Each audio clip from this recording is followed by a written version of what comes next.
បងប្អូនអរគ្នាថ្ងៃនេះបាននេះបានទៀតហើយ top fan ផ្ញើមក top fan ផ្សេងទៀតចានេះមើលមានអីខ្លះនេះមកស្បោងធំហ្មងចានេះមានចេកអូចេកក្រមួនធំមកហើយចាធំមកលោកបងប្អូនអើយ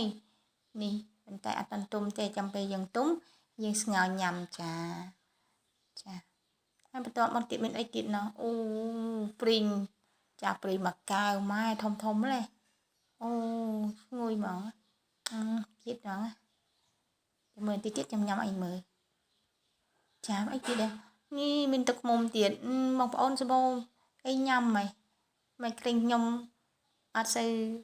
ស្អាតមែននឹងយកទឹកមុំមកឲ្យញ៉ាំអីមានត្រេនទៀត